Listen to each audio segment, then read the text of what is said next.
This is the Raw Impact Unleashed.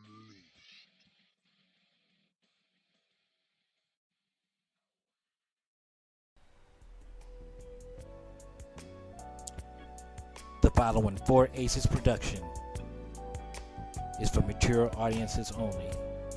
Listener discretion is highly advised.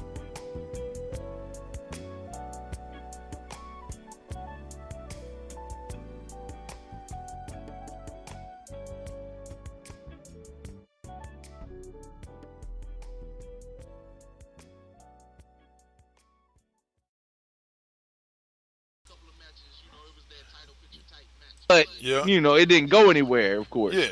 And we start out hot, y'all, just like we always do, like to hit the ground running, because we always talking wrestling. So we talking wrestling off air, and, the intro's in, and here we are. So just to clue you guys, first let me say, yo, what's up to all y'all out there listening in Radio Land, and then kind of clue you into what we were talking about. We were talking about a picture that Cole saw on the internet the other day, the fun inner highway. That of Kofi Kingston holding up the WWE Championship belt, and we were both commenting about neither one of us would be mad if that happened at Elimination Chamber. No, I would not be mad at all. One thing I would be mad about is right now I have my newly, all brand new, all natural title belt in the process of getting made. So, that would be the only downfall, to not be able to show off my title belt when Daniel Bryan has his all-natural title belt. I think mine's going to be a lot better, because I'm making mine from scratch, bitches. Cole, but anyway. Cole, you know you're going to end up smoking that belt. No, man, no. I decided not to go in the direction of him. But I'm going with a 100% all-natural cotton. It's soft to the touch. It's soft to the touch. No. But anyway, when I seen the picture of Kofi, I was like, bam, Kofi, yes. And I started thinking too. It wasn't like just like, does he fit the picture of a champion, or that? Yeah, yes, he got the picture right here, and yes, it looks good. He looks like a champion. But what has he done? Yeah. Well, the answer is everything. Everything, except for winning the WWE Championship. Everything. He has not won a Rumble, but not many do. Right. And hence, the ones that do sometimes do it more than once. So, not many do. Not many do, exactly. But has he stood out at every fucking Royal Rumble? Yes. Has he made his mark on the WWE Universe? Yeah. Like multi-time tag team champion, multi-time U.S. champion, multi-time intercontinental champion. Yep. I mean, what else does he have to do? Win the women's belt next? No, the European belt. He's got to bring it back from being defunct. He got to bring it back. He got to bring it back. Okay. But anyway, I ran through my head. I was like, he's been there for over a decade. It's like 11 years, almost 12 years. He's done everything possible and imaginable. He's been in every type of match there's known to man. Yep. And he's consistently been there. Consistently been a workhorse. Consistently came up with new and fresh stuff. And I say yes, it looks good, and I would not be mad at all if Kofi was crowned WWE champion at the Chamber this Sunday. But I don't think it's going to happen. Yeah. I was going to say, I Like I mentioned on last week's show, when Daniel Bryan threw out or 2 weeks ago when he threw out the WWE Championship belt and pulled out his own belt. Anytime that you see somebody throw away the original belt and bring out a new belt, it's clearly a sign that they're going to be holding on to the belt for a while. Yeah. Like WWE. I do have to say though, when he threw that belt in the trash can, my eyes bugged out, and my heart kind of skipped a beat, and my stomach turned. Yeah, and I was like, Man, you ain't Elijah Blaze. Shut the fuck up. Get that belt out of the trash can. You should have just put it in the bag. You should have put it in the bag and took your belt out the bag, you motherfucker. Well, here was another thing I thought was about to happen. I thought that was going to kick off another feud with the McMahons. You see what I'm saying? Like I thought as soon as the belt hit the trash, all of a sudden you were going to hear no chance. That's what you got, and Vince was going to come out and cut one of his infamous speeches, and and that was going to kick off the feud for them leading into WrestleMania season. Well, one of my things was get that belt out the trash can, motherfucker. That's not the right trash can to put that bag in. If you go recycling all this shit, that's the wrong trash can. That's a metal trash can with a plastic bag. You don't even like plastic, motherfucker. Why you put a belt in a plastic bag and you talking about all natural over here? You hypocritical motherfucker. Only Cole would think of that shit. Get potato sack in a wooden barrel that you should have threw that belt away in. Everybody else in the crowd focusing on, and everybody else all upset because he just threw the WWE Championship away. Cole mad because he put it in the wrong trash can. Yeah, hell yeah. If you go sit there and protest to me that you better than me and you do the shit the right way, then motherfucker, you better always do the right fucking way. Amen always. To that, Fred. Amen to that. Oh God, my goodness. Today, O'Brien, welcome to the new world. All right? Motherfucker. Wrong trash can, motherfucker. Wrong trash can. That ain't blue. It ain't blue. But let's move on to the elephant in the room. The big swerve that they gave us on Tuesday. At the end of fucking SmackDown. Hold on. What are you talking about? I'm talking about the man. Oh, that was at the end of Raw, homie. Was it? I thought that was at the end of SmackDown when him and Charlotte were still. Oh yeah, you're right. It was followed up on SmackDown. Raw in the beginning of SmackDown. Right. For sure. Yeah, you had me confused. I was like, what are we talking about? I was like, no, we talking about that water that Vince McMahon threw on that straight fire. That's what we talking about. That's some motherfucking bullshit. It was some cold ass water, bro. And don't tell me that Triple H and Stephanie were not involved in that decision with the way that they acted when they were like, "Yep, it's that easy." Everybody there knew. You go. Even Becky Lynch knew what was happening. Everybody knew. I'm amazed that Ronda Rousey didn't spoil the shit. That's what I'm amazed about. No, you know what? We said it like 2-3 weeks ago that we seen a snippet of Charlotte getting involved and it's going to be a triple threat. Yeah. Well, here you go, ladies and gentlemen. Well, it will eventually be a triple threat. Becky Lynch is not out of the match. It's just fucking tainted. But it was beautiful the way they set that up. I can't deny it. Because to be honest with you, I didn't see it coming. I figured that they were going to screw her somehow. I didn't see it coming either, but I rewatched it. And the first time she's in the ring and she's telling Stephanie McMahon and Triple H like I don't care if I had to go through you. I don't care if I had to go through you. I don't care if I had to go through your old man. Right. So she brought him up too many times. Right? All right. So when she brought him up, then I was like, all right. So even if Vince McMahon gets involved, she don't give a fuck. She gonna Stone Cold Steve Austin his ass. You know what I'm saying? Yeah. Like that's the mindset I got of Becky Lynch being the man. She's her version of Stone Cold. You know. Right.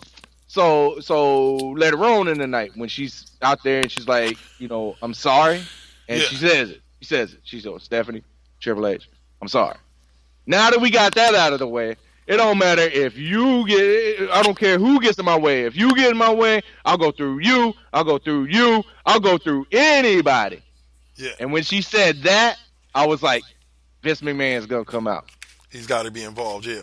But I mean, she didn't say your old man that time. You know what I'm saying? Right. Like specifically said anybody. Like she didn't go straight to the family. And I was like, oh, she's holding that back.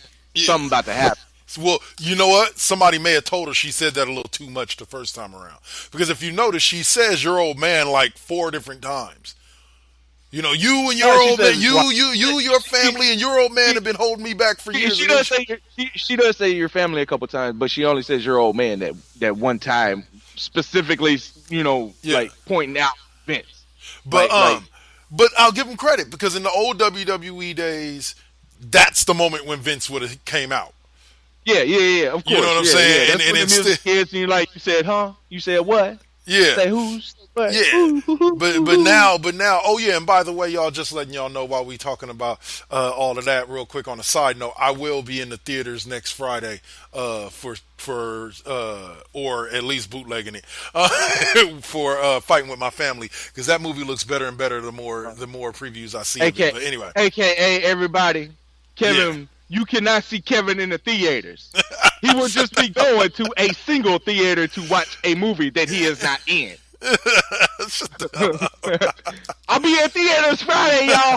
Check it out. What the fuck? Then come home and listen to the show. No? Yeah, right. Yeah. Oh man, I'll be in theaters Friday about 3 o'clock to about 5:30. So, oh man, but everybody go to your theaters and check me out. But here's the big question. What happened? What's the big question? Are we going another Daniel Bryan route? I thought about this 1 minute. Is she gonna have to like wrestle Stephanie in order to make the match at WrestleMania? You know what I'm saying? Are we gonna get another Yeselmania like type thing where she's got to go through and win a match just to be able to get into the match? Yep. You just nailed it right on the head, called it, boom, there it is. I already seen it in fruition. That's what it is, bro. That's exactly what it is. She's going to have to beat Stephanie earlier in the night, and then she's going to have to do the triple threat at the end of the night. That's what it is. Because actually, if you listen to them when they were talking about it, it sounds like that women's championship match is going to be the main event. Because if you notice, when they talk about the other things and when they talk about the men's Royal Rumble winner, they always say a main event at WrestleMania. Yeah, see, with the main event. Yeah, they've been throwing the around a lot. Exactly, they've been talking about you know the main event at WrestleMania. So I'm thinking like Becky versus Charlotte versus Ronda Rousey may close the show. Which, by the way, just on a personal note, WWE, it's way too early to have Ronda Rousey in the main event at WrestleMania. Period. I know she's been with the company like almost a year and a half now, but it's way too early to have her in the main event of WrestleMania. But that's the reason why you're putting two of the top talents in the female wrestling world. Yeah. The whole fucking thing. You got Becky Lynch and Charlotte that's going to end up destroying Ronda at one point, and then they're going to be putting on the clinic. Yeah. Ronda's going to be a small part of the clinic. But does that mean Ronda's going to end up coming out? No, just trust me, bro. Trust me. If anybody going to be bitching about Ronda in the main event of WrestleMania too soon, it's going to be me. Like, you know, it's an inevitability that you know they were going to do it, and I actually do understand why, because you do have but it would have been perfect for 2020 though. 2020 Ronda Rousey main event WrestleMania. I still think in general with the 4 horsewomen versus the 4 horsewomen. I think they would have been better off, especially with the way that they're developing Shayna Baszler and those other 2 girls. I think they would have been better off, and I understand. Don't get me wrong. I understand the draw power. I understand the money power and all of that. I just think Ronda Rousey herself, depending on how seriously she is taking this, would have benefited from a year in NXT. And working down there and working promos and stuff like that and learning how to be a Ruby Riott to her 4 horsewomen. You know what I'm saying? Because the only thing that's going to make her the leader of the 4 horsewomen is really going to be the fact that she's Ronda Rousey and they're not. Yeah, because I say right now, Shayna Baszler could easily step into the leadership role. Yes. I mean, that's basically what she is in NXT. Yep. When Ronda shows up, it's like they co-leaders, really. Yeah. And so, but yeah, I agree with you with the NXT. We said that from the start, though. I was like, we hope she had a stint in NXT, but unfortunately, she's got a name for herself, and that promotes her from any type of NXT stuff. Don't get me wrong, she has been at the Performance Center doing her thing, but it's not the same as actually working TV and working spots and all that during broadcasts and live shows and different things like that to actually get you ready in that mindset to be able to turn it on when you need to. All I know is somebody needs to take her out the gym about a day or 2 a week and work with her ass on her promos. Period. Like her promos still sound like she's a beginner at wrestling school in the indie circuit. Like she needs to work on her promos. She just truly does. See, and the thing is, the worst thing about it is she's not comfortable yet. Yeah. She's still not really comfortable. She's not got the extreme nerves like she had at the beginning, but she's not completely comfortable. Yep. She still stutters every once in a while because she's trying to run through it too fast. Yes.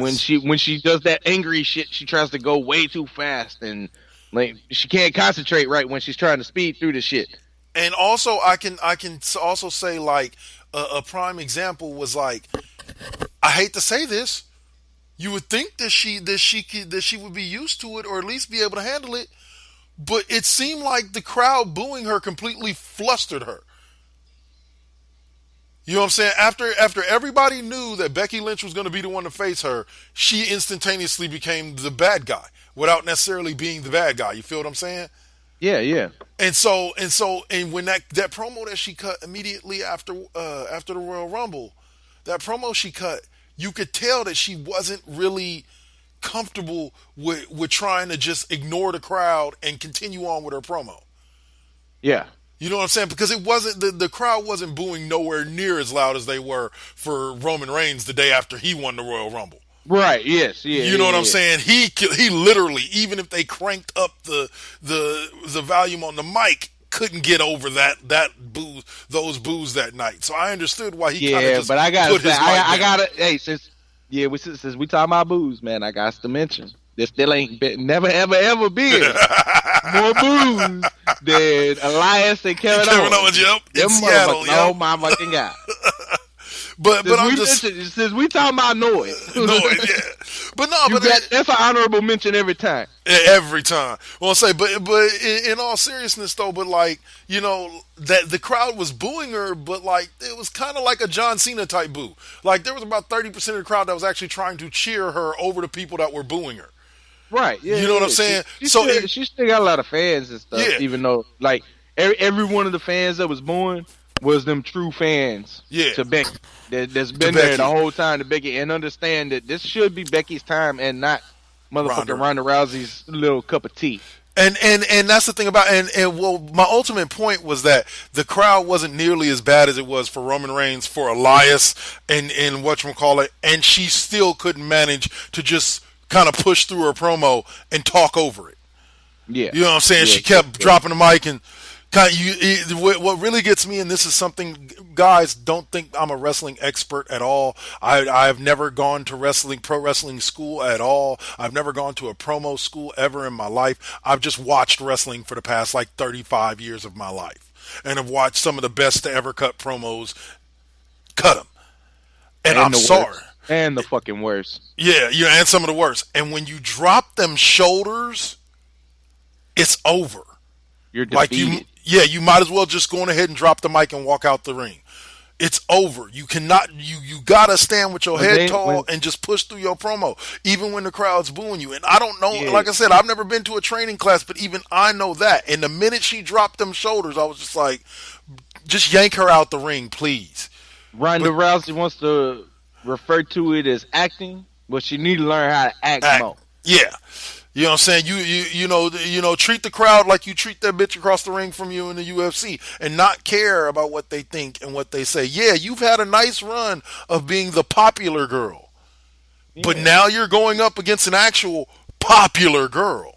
Yeah. You know, so you're gonna get booed. You have to be able to work both sides of the coin.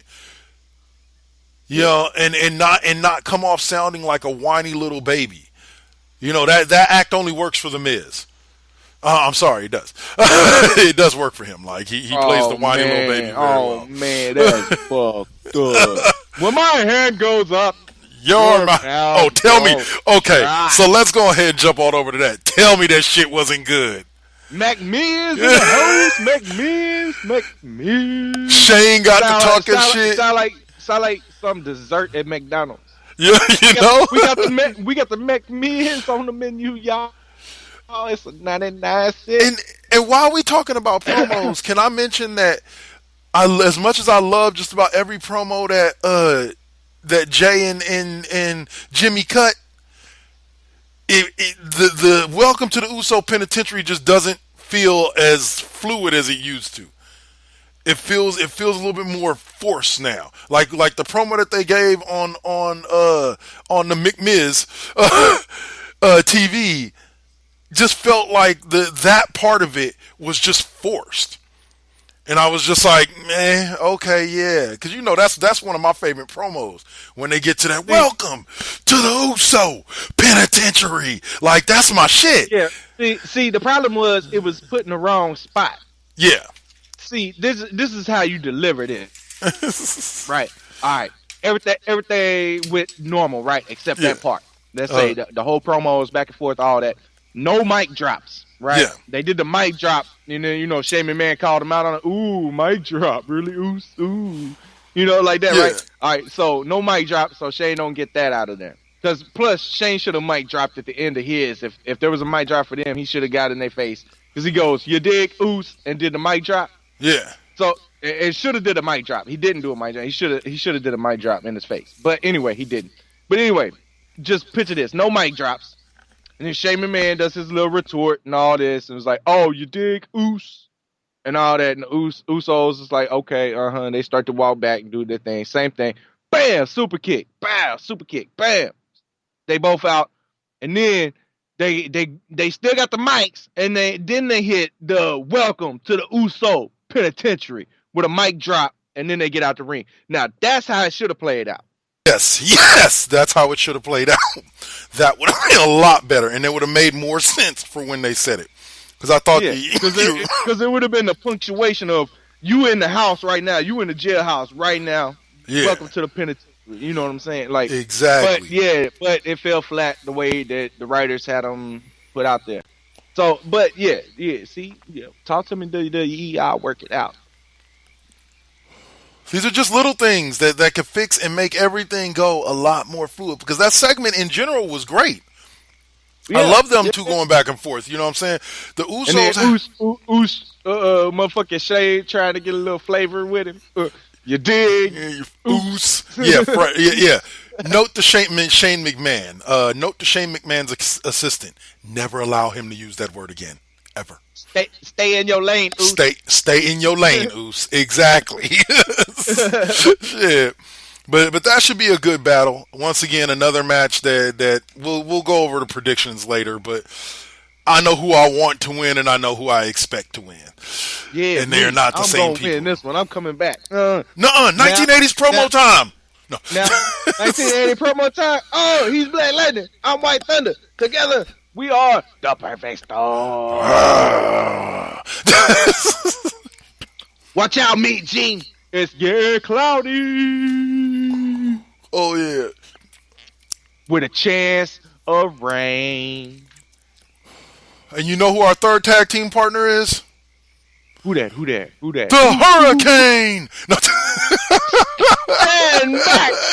There's a hurricane coming through. That would be cool. That would be really cool to have Shane Helms on one time.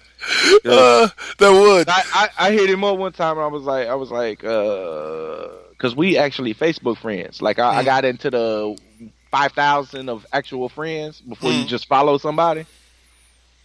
And I hit him up. I was like, I want to see you and Brittany Wonder, the Hurricane and Brittany Wonder versus Nicole Savoy and Chemo from BTW, Nicole Savoy from SAC and Chemo from BTW in a tag match. I was like, that's my tag team match that I want to see.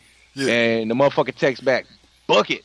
And then Brittany Wonder jumped on there and was like, oh my God, that's my dream match. Let's do it. Oh my God. I was like, I ain't got the money or a ring, so I can't put y'all together. What y'all gonna come do it in my yard? I got some grass. I got something for you. But I got some weed too. I got a bed. You can slam her on the bed. Okay, No, you ain't breaking my food time. Fuck that. That's my couch, bro. That's my couch and my bed. That's a twofer. All right, that's not a couch. That's a twofer. But dude, I was just thinking about that right now when we were talking about it, and you were like, "We're in a perfect storm," and I was like, "You know what'd be tight? Is if immediately after we cut that promo, and we're like, and we got a friend with us, and all of a sudden you hear the music, stand back! There's a hurricane coming through. Damn right, baby. Hurricane in the perfect storm. We can be his lackey. You know what I'm saying? Like we just roll wherever he go. Because you know when you get the hurricane, you get the thunder and the lightning too. Yup.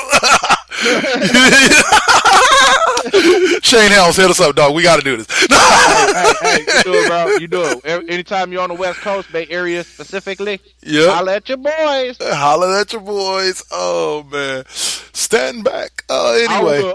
I will even cut my appearance fee. Just for you, my brother. Just for you. I will cut my appearance fee from free to half of free. No, I actually got a $50 appearance fee. Nice. So I will cut my appearance fee. I will show up for free. Let me just to be part of the perfect storm. The perfect storm. Well, and let me say this. Like, I'll put this out there that was pretty much like one of my favorite intros. Like, it would be top 5. Like, thrown in there. I can't rank them specifically right now. Maybe I'll do that on the YouTube page. I posted the first half of the tag team champion, video. Yeah. Recently, yeah. So people should go over to YouTube and check that out at the Raw Impact Unleashed YouTube. What was you talking about before you went all into self promotion? Sorry, man. That mode comes up. I was talking about the hurricane, and then we was talking about, you know what, dude? I done lost it. I got into self promotion mode and completely lost where I was going with that. I think you're talking about his entrance, bro. The entrance? Oh yeah. So I was thinking about maybe I should do a top 10 entrance music of all time. But Hurricane Helms flows in there with, like, by far. Don't get me wrong, and it still sends chills down my spine. I understand that there have always been great intros, like, but some of my favorite wrestlers. There it is.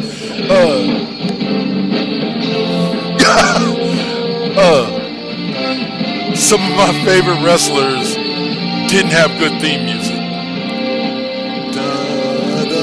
Sorry, guys, I'm getting lost in this.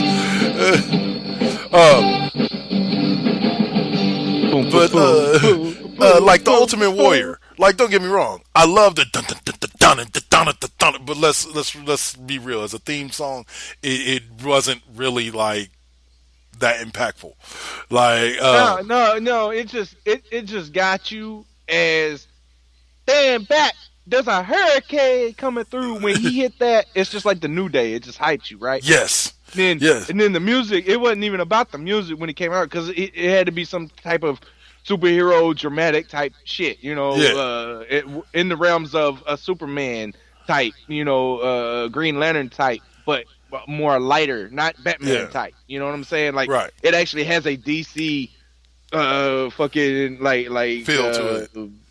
Like, a DC light Metropolis type feel to it, not a DC Joker or Batman, or, you know, the dark fucking grim DC. You know what I'm saying? I don't even, when I think of the Hurricane as a hero, I don't see him coming from the MCU. You know what I'm saying? I see him coming from DC, from the lighter side of DC. I feel you. Yeah. Well, but like for instance, and this is what I was getting to when I was talking about the It Still Does. When I hear, and I'm not talking about like the stuff that they play now, because like it's a different version of it that they play now. But I'm talking about back in the day when you first heard, like, it was just pure silence, and all of a sudden you heard, "Do you smell what the Rock is cooking?" That intro. And then the dun dun dun dun dun, ba-na-na-na, like that intro still to this day sends a chill down my spine when I hear it. The next up right after that, right up underneath that, would be the glass breaking. You like they.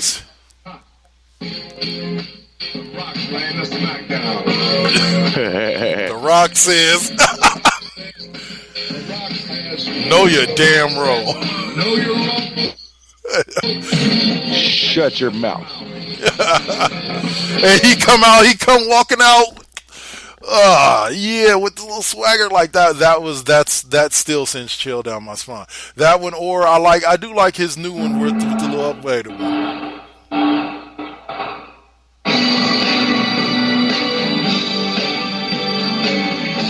That's was his that? 1996 theme, bro. The Rock? Oh, that was back when he was with the Nation. Rocky Maivia and shit. Yeah. You should try to find that one. Nation, a domination. Dude, like the 80s theme songs, the 80s and early 90s theme songs. Oh my God. Yeah, that was like mid 90s, but yeah. Nation, Yeah. a domination. Oh man. And then you have one of the greatest theme songs ever that will always stand the test of time. It's not my number one, but I know it's a lot of people's. And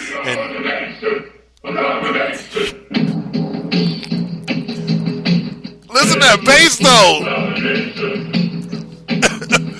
Oh, that's it right there. If you don't know what that is, if you ain't never heard that, you need to go watch some. Nation. You don't know nothing about Farouk? That was the second one. This is the first one. This is the original. Yep.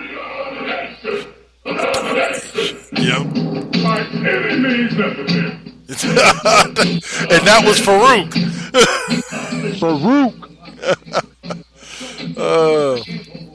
Ron Simmons. Yeah, that was the original. Now he does make an. Sorry, he does make an appearance on my greatest tag team champions of all time list. Who does? Farouk with APW, APA.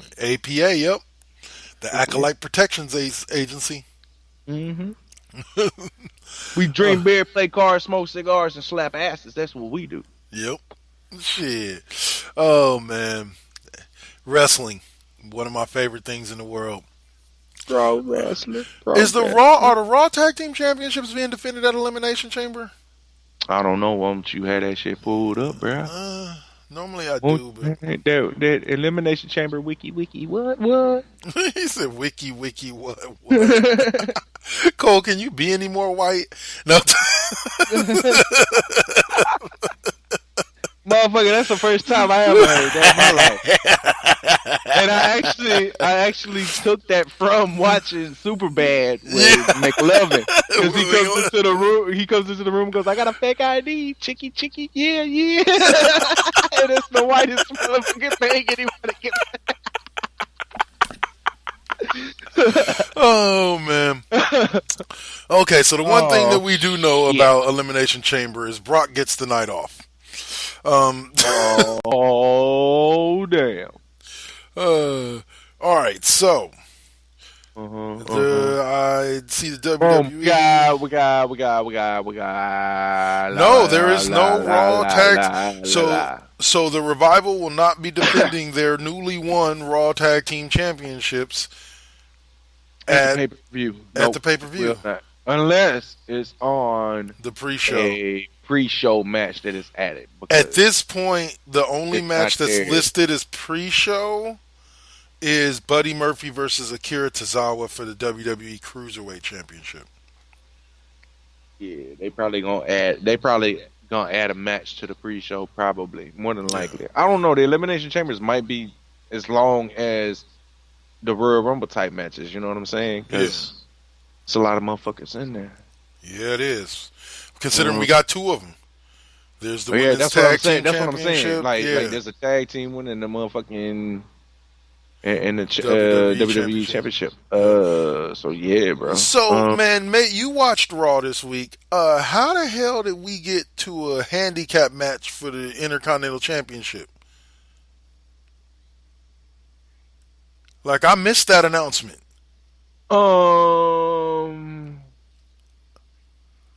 I'm pretty sure. I think Finn Balor said, "I don't care who the fuck I gotta fight, but I fucking fight them all." Okay. Some shit to that nature.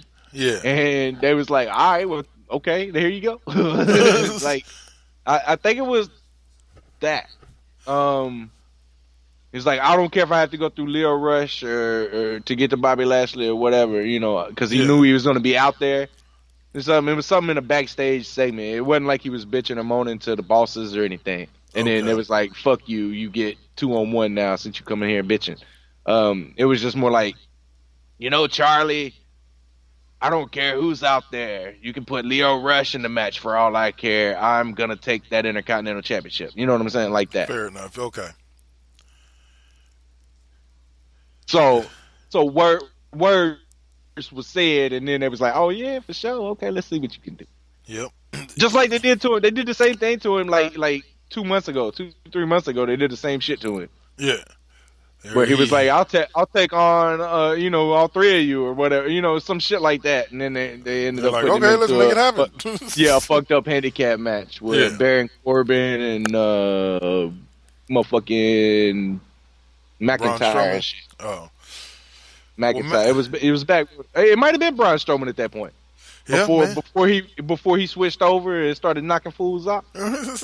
well, I'll tell you this: Drew McIntyre is not in this pay-per-view slot anywhere in none of the 7 matches of this pay-per-view card. But Braun Strowman and Baron Corbin are in a no DQ match to boot. Oh, that's gonna get interesting.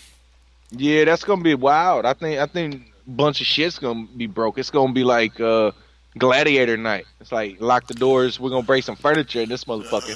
He said, "Lock the doors. We gonna break some furniture up in this motherfucker." Hootie hoo!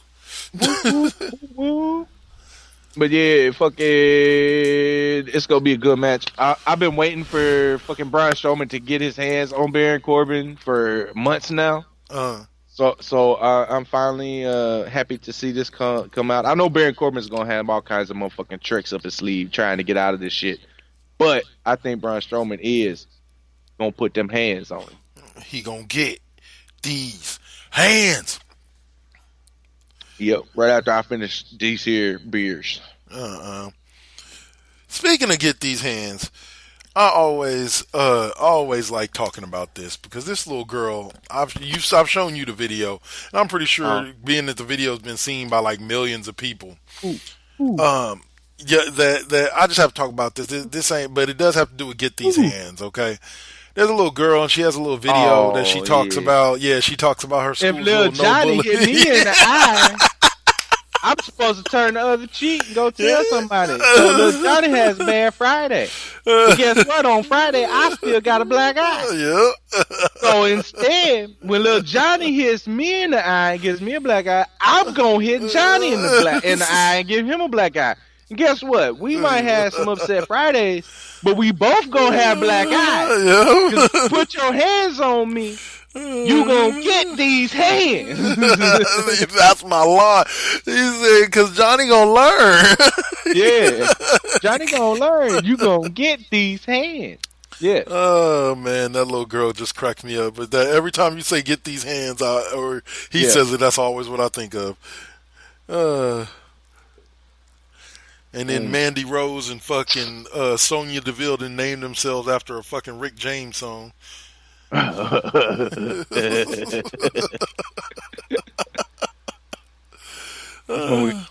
Give it to me, baby. Give me corduroys. Fuck your couch. I'm Rick James, bitch.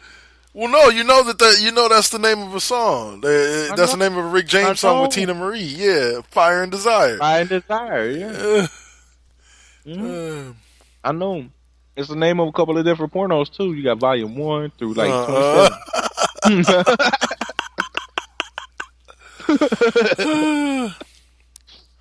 Killing me, Cole. Kids don't know about volumes these days. They don't know about the volumes. Oh no, because everything's on the internet.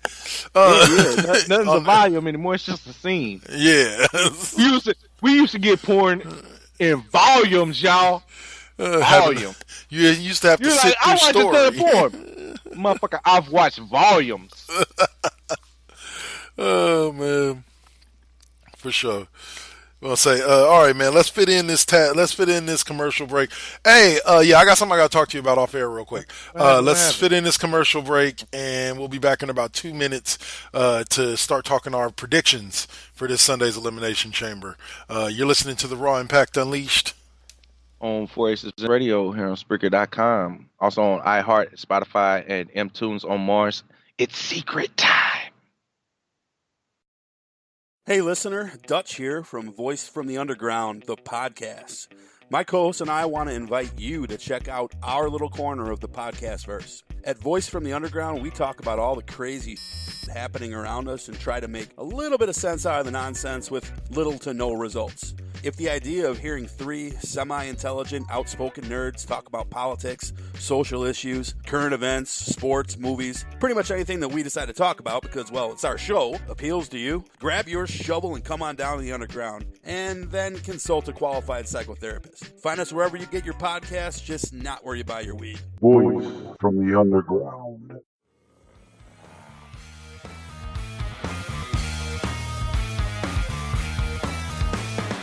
Man brain. You know you want it. You know you need it. Let me introduce you to our team of audio professionals, 100% committed to giving you the greatest extreme comedy podcast of all time. What's SPH? I'm so super cute. Send me your orgasmic release videos. You can get it rootin'. You can get it tootin'. You can get it doing doughies in your yeet. Mi nombre es Tío Yeti. And you just laugh at little Hank. I ain't gonna pretend I is fresh. But looks like you might like that.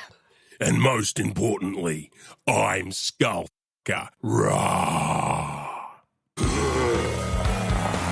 Go to manbrainpodcast.com to get orally violated. Manbrain out.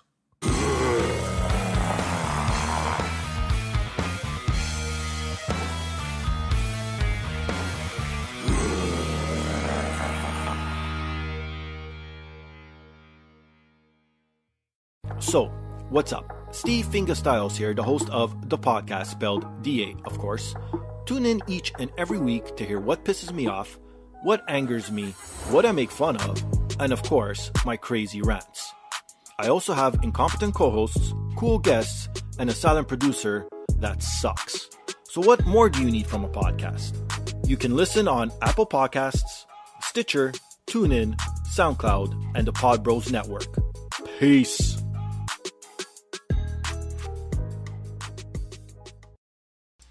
And we back, y'all. And Cole said he been here the whole time, sitting there by you on the couch. Looking I started at at the bottom and I stayed Uh, right here, looking up at all y'all. Look at y'all. Mm-hmm. oh man. I hope y'all fall down y'all's high horses, motherfuckers. Oh, So what we talking about? Border wall? I mean, no, pro wrestling. No. Yeah, pro wrestling. We don't need to get into that silly ass shit. Hell to the fuck no, we don't. Especially after today's bullshit. Shit. Yeah. Impeach this motherfucker quick. Unfortunately, I think they're gonna try to wait him out and hope he doesn't get reelected. But anyway, fuck that shit. Fuck that shit. There's too many stupid motherfuckers in the world today. And most of them support him, man. That's what I'm saying. So anyway, moving on. We talking about the Elimination Chamber. I wish I could trap Trump in an Elimination Chamber. You know, over there in the Middle East, the Elimination Chamber is a death chamber. That's what they call the death chamber. So, you know, it'd be appropriate, right? Yes, sir. Yes, it would. Anyway. Who actually is going into the chamber? Which chamber? We got two chambers. It's going to be the same chamber. It's just different times. Yeah, it's going to be the same. Ain't like they going to drop down a pink chamber for the ladies and a blue one for the dudes. Oh, tell me you wouldn't die laughing if they did that. Oh, this shit would be great. Oh, my God. You know, social media would break the internet. Like, Twitter would break. Fucking Facebook would break.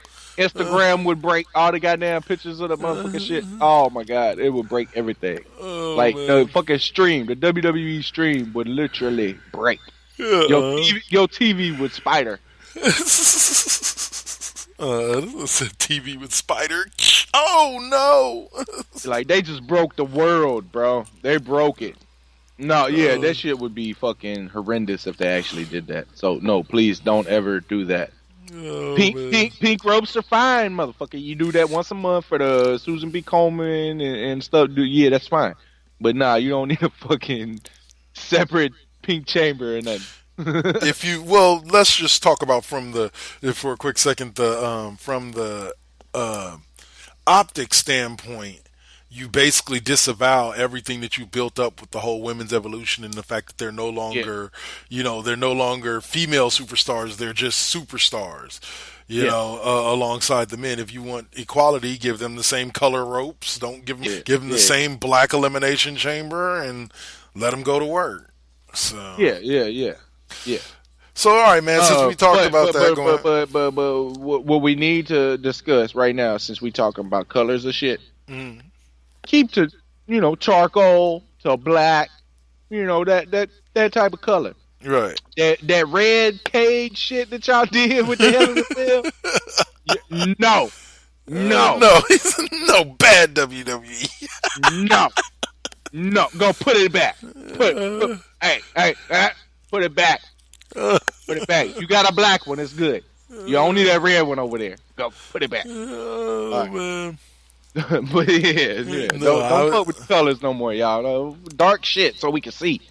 That bright ass red, I couldn't tell, man. Fucking Sheamus got in there, I couldn't tell what the fuck his head was. God damn. Oh man.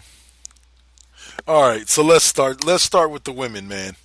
All right. First to The ladies. We have a matchup involving the two pretty much biggest women in WWE right now, Nia Jax and Tamina. That's what I'm gonna call them, the big bitches. We got the big bitches taking on the Riot.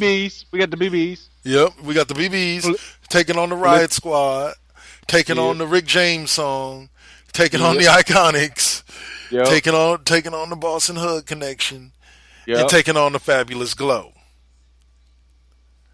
To decide, where's the Fabulous Glow at? Naomi and there they go. Carmella. There they go. Yeah.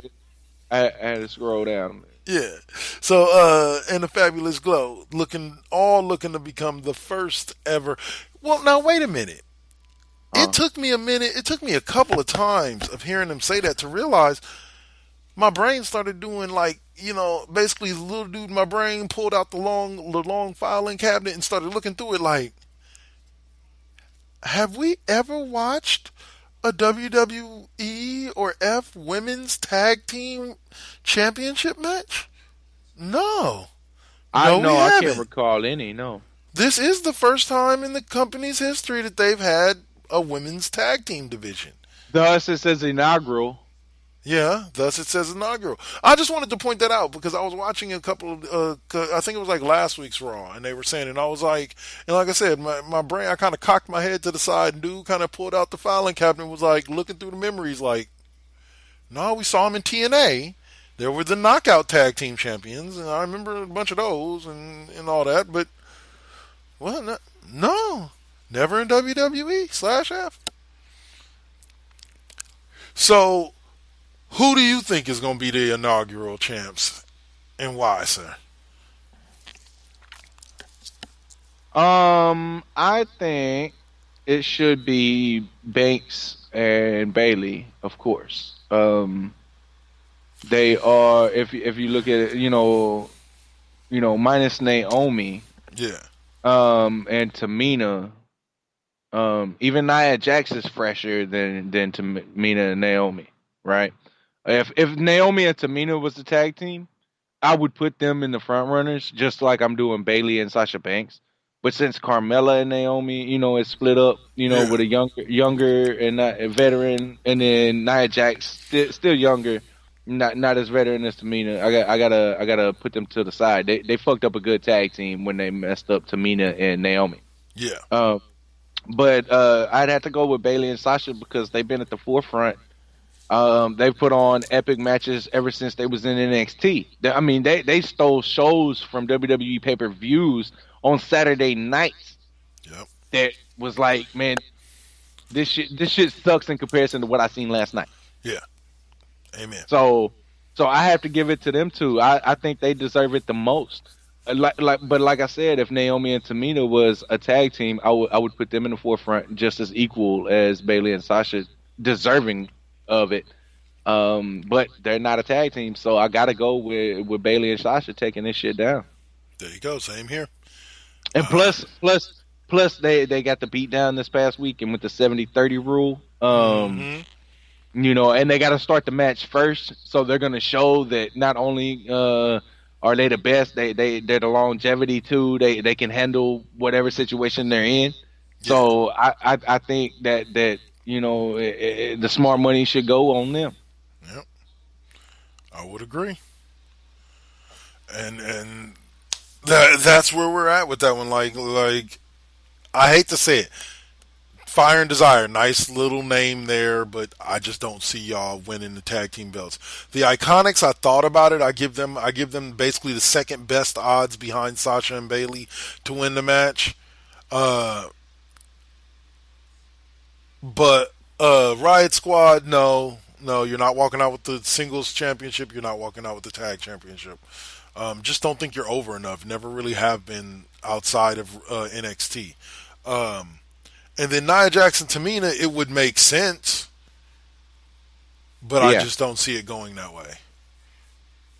So, next up we have the SmackDown Live Tag Team Championships with the McMiz Tag Team taking on the Usos. I will start off with this one and say that unfortunately, as much as I want the Usos to win, because it's WrestleMania season now, you can throw the argument at me that WWE has already tried to do some different things during this WrestleMania season, even starting with the Becky Lynch, getting suspended and blah blah blah blah blah. They've tried to do some different things than normal. I think this is something that I think Shane and Miz are going to remain champions till WrestleMania. And so, in order to do that, they have to successfully defend their titles at Elimination Chamber. So I have Miz and Shane retaining. What about you, sir? What? Shane McMahon, Miz, Usos. Damn it. 70-30 rule, man. Usos got the advantage on Shane and the Miz this past week with the super kicks. So Shane and the Miz gonna retain. There you go. So I was doing while I zoned out there for a second, I was doing a little research on the actual WWE Women's Championship. Yeah. Check this shit out. The NWA Women's World Tag Team Championship, briefly adopting the NWA prefix. The championship was later acquired by the World Wrestling Federation and renamed the WWF Women's Tag Team Championship. Really? In 1983, when the WWF, once a member of the NWA, bought the rights to the championship from the Fabulous Moolah and continued using them.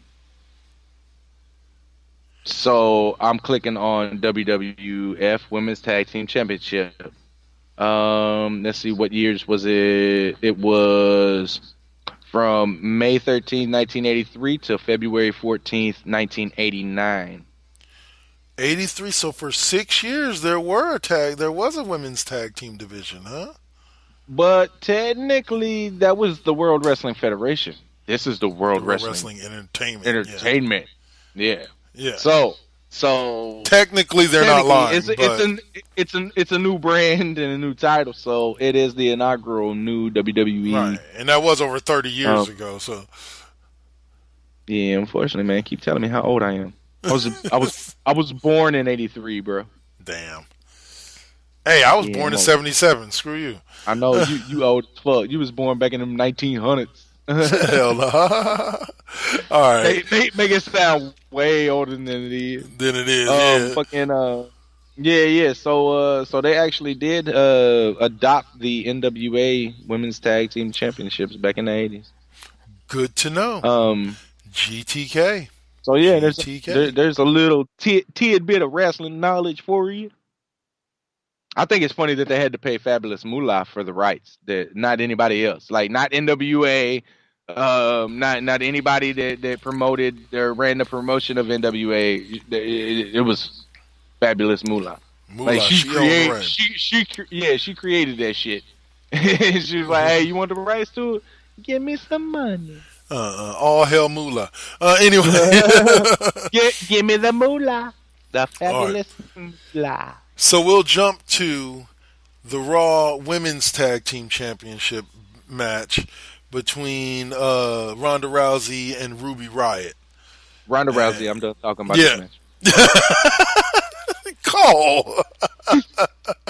Hey, I'm not an asshole. I'm just real. All right. And sometimes, I can be a real asshole. I'm done talking about this match, bro. I'm done talking about. I spent enough time talking about Ronda Rousey tonight. I'm done. We talked about it for 3 minutes. Plenty of time. All right. Sorry, all you Ronda Rousey fans out there, all 3 of y'all listening. Anyway, we'll move on to the. We'll move on to the Intercontinental Handicap match between Finn Balor, Lio Rush, and Bobby Lashley. Now, although I think it's unlikely, what my heart would want to happen is for Finn Balor to pin Lio Rush and win the Intercontinental Championship. Once again, guys, it's WrestleMania season. So, unfortunately, I see Bobby Lashley retaining. You know what? I'm gonna pull it. I'm pulling it. Okay. I'm gonna pull the what if card. Okay. Okay. I tell you what. If the Demon King shows up. You can't pick 2, man. You got to go with whatever one you think. No. Whichever one you think is more likely. It's 2 different characters, man. Just like if the Godfather show up or if motherfucker. If the Godfather or Papa Shango show up, you got 2 choices to make, all right? So if the Demon King shows up, he's going to win. If Finn Balor shows up, he's going to lose. But it wouldn't surprise me if Finn Balor actually did win. Yeah. And actually ride that wave into WrestleMania where Bobby Lashley has to come forward. You know what I'm saying? My goodness.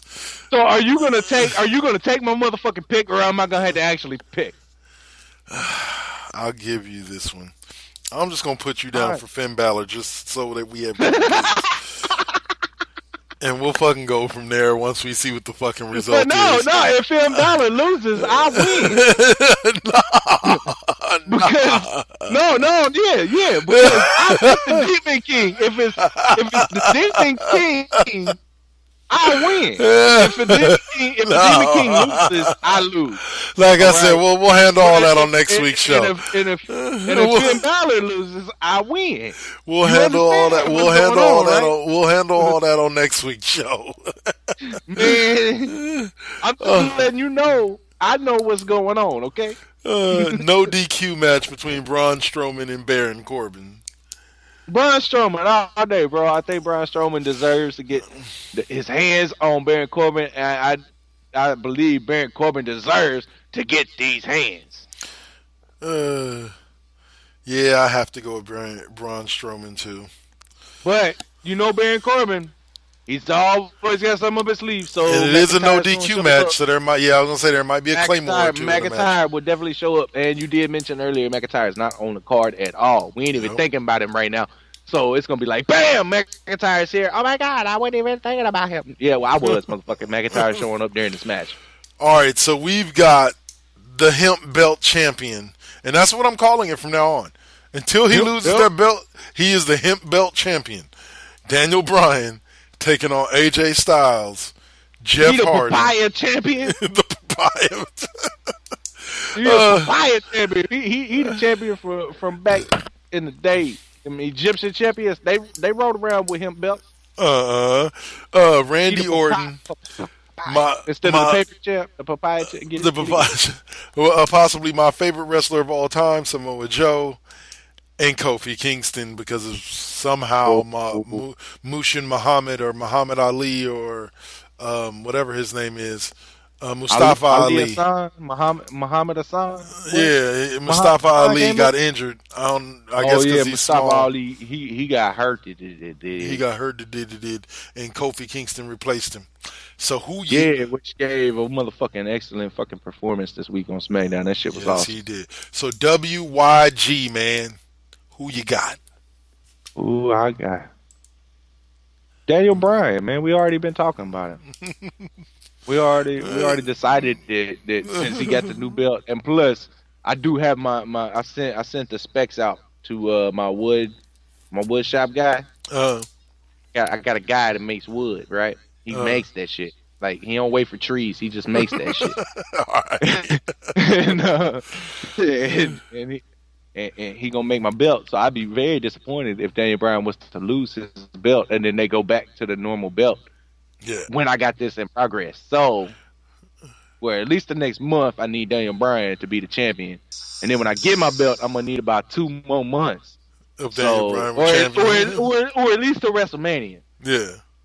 So yeah, Daniel Bryan.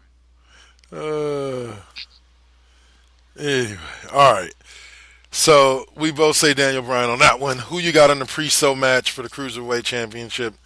Does Buddy retain, or is Tozawa your new champ? Oh yeah, it's Buddy Murphy. Buddy Murphy, y'all. Buddy Murphy. I am RoboCop. I'm actually gonna say Tozawa. Oh, cool, because it don't count. Yeah, basically. It only like, counts. Hey, this one don't count. Fuck you. I'm going to Zawa, boy. All right, so now let's get around to my favorite moment of the show. The shout out to the indies. These. Do you have any indies show, sirs? Oh, snappy, snap. I think Hood Slam's going on right now. I'm not sure right now though. Let me hit my motherfucking events list. Well, I found a match at Empire Wrestling Federation in San Bernardino, California at VFW Post 8737 tomorrow night. Oh, yeah? Yes, sir. All right. You can finish yours and say it. I got this one. I gotta that get was this it. one out right now. I gotta get this one out right now. Okay. I gotta get it out. Tonight at 8:30 p.m. So everybody still got time. If you're in the Bay Area right now, you got 25 minutes. The motherfucking doors are open right now. They are motherfucking getting people in. People is getting drinks. They firing up the weed right now around the ring. They getting close. It's getting ready for showtime. Hood Slam. Infinigasm. Infinigasm. Yeah. 5 people I know is already going, but about 17's gonna be there that I know. So go right now. Oakland Metro Opera House. Go. Hurry up! What are you listening to me for? Go. And in La Mesa, California, tomorrow or on the 17th on Sunday, Level Up Wrestling School is having their Level Up Student Showcase number 4 event. Yeah. So, and there's I got. What's today? October 12th? What the fuck? Today is February. It's February. It's February 15th. Goddammit. February motherfucking 15th. I slid over to the calendar. Oh, it's like October. You know how you get the little line of rows? It's got like 5 or 6 of them, that you can slide over. Well, I slid over from Explorer to the calendar. I was like, October 12th, motherfucker, that's my mama's birthday. It is though. Love you, mama. Do I got another one? There's another one for Hood Slam. Yeah, it looks like Hood Slam's popping tonight. That's what everybody's posting about and all that good shit. All right. And then there is a crazy ass music show tonight. Okay. Right after our show. Yeah, Yeah. There's a crazy ass music show going on. Well, yeah. I am about to melt your ears with 2 hours of the one, the only solo members of Bone Thugs and Harmony. I say solo members exactly because you know the group for songs like for like the Crossroads and fucking Creeping on the Come Up. Uncle Charles. So y'all know Bone Thugs. They've been around for 2 decades. They did a stretch during the late 90s, early 2000s where they split off and did solo albums. And so I got the inspiration after listening to my Bone Thugs collection on my computer To do the solo years. So that's what this week's show is going to be about. It's about 2 hours of solo, of different music from different albums, from some of my favorite solo Bone Thugs and Harmony albums, like Crazy Bones albums, Busy Bones albums, Lazy Bones album, stuff like that. So I'll be playing, like I said, I got about a good almost 2.5 hours worth of music tonight. So. For sure. So y'all listen in and prepare to jam out. Like I said, I got like 23 something songs, all Bone Thugs and Harmony, and all songs that I think that if you're a Bone Thugs and Harmony fan, you should hear them. If you haven't heard them before, which if you're a super fan like myself or my homeboy Abdul and several of my other friends, then you've probably heard all of them before. But if you're not a super fan, tune in because there's some great tracks on there. I kind of tried to stay away a little bit from the more popular tracks that they had that came off the individual albums and dug really deep into some of the actually really good songs that were on the individual albums themselves. So, yeah, that's coming up right after this. Pretty much as soon as we get off the air, probably around, it's 8:09 right now, probably around 8:20. It's probably when I'll kick off 8:20. I'll probably wait till 8:30 just to make it a nice round number. Quit procrastinating. Well, man, I want to smoke before I get to listening to this good music. Oh, okay. For sure. So, but carry on. But that'll do it for us for tonight. We'll catch y'all. We'll catch y'all next week. And also, besides listening to me next, Cole's got his 90th episode of Planet of Cole coming up pretty soon here. One of these next few weeks. And then we got Mr. Deacon Experience tomorrow. We've got West Coast Bias this Sunday. Check out the most recent episode of Now vs. Then. They go on every few days. Marvelous Radio is back. Inspire Radio on Sundays, a new show that's there with us. Brick is still there, Lip Gloss and Mike's, Kings and Queens of Porn, Dirty Talk 101. It's all there.